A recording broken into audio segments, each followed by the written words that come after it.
शीशे वाला कमरा। छोटे से पहाड़ी गांव देवगढ़ में एक पुराना मकान था जिसे लोग शीशे वाला कमरा कहते थे। उस कमरे की दीवारें पूरी तरह शीशे जैसी चमकदार थीं। कहा जाता था कि जो भी रात में उस कमरे में सोता है वो अपनी जिंदगी का सबसे डरावना सच देख लेता है। गांव में रहने वाला आरव एक पत्रकार था। उसे भूत प्रेत की बातों पर भरोसा नहीं था। जब उसने इस कमरे की कहानी सुनी तो उसने तय किया कि वह खुद सच्चाई पता करेगा।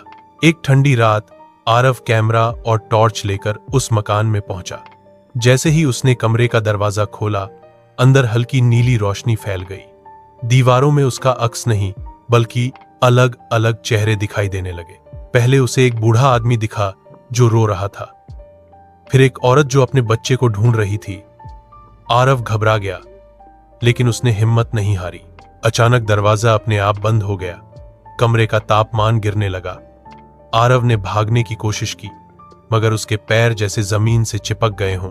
तभी एक भारी आवाज गूंजी, तू सच देखने आया है, अब सच तुझे देखेगा। शीशे की दीवार पर अब आरव की अपनी तस्वीर बनने लगी, लेकिन वो तस्वीर मुस्कुरा नहीं रही थी, वो रो रही थी।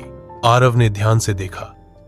उस तस्वीर में वो एक एक्सीडेंट की जगह पर खड़ा था और घायल आदमी की मदद करने की बजाय फोटो खींच रहा था। वो दृश्य आरव के दिल में तीर की तरह चुभ गया। उसे याद आया, सालों पहले एक हादसे में उसने सच में किसी की मदद नहीं की थी, सिर्फ खबर बनाई थी। कमरा अचानक कांपने लगा। आवाज फिर आई, ये कमरा भूत नहीं दिखाता, ये गुनाह दिखाता है। आरव की आंखों से आंसू बहने लगे। उसने जोर से कहा, मुझसे गलती हुई, मुझे माफ कर दो। अचानक तेज रोशनी हुई और दरवाजा खुल गया। सुबह आरव बेहोश हालत में गांव वालों को मिला। उस दिन के बाद आरव बदल गया। उसने सनसनीखेज खबरें छोड़ दी और असली लोगों की मदद करने लगा। हादसों में घायल लोगों को अस्पताल पहुंचाना, गरीब बच्चों के लिए आवाज उठाना, यही उसकी नई पहचान बन गई। कुछ महीनों बाद उस मकान को तोड़ दिया गया, लेकिन गांव वालों का कहना है शीशे वाला कमरा अब भी कहीं मौजूद है, क्योंकि हर इंसान के अंदर एक ऐसा कमरा होता है जहां उसका सच छुपा होता है और उस कमरे से कोई भी भाग नहीं सकता।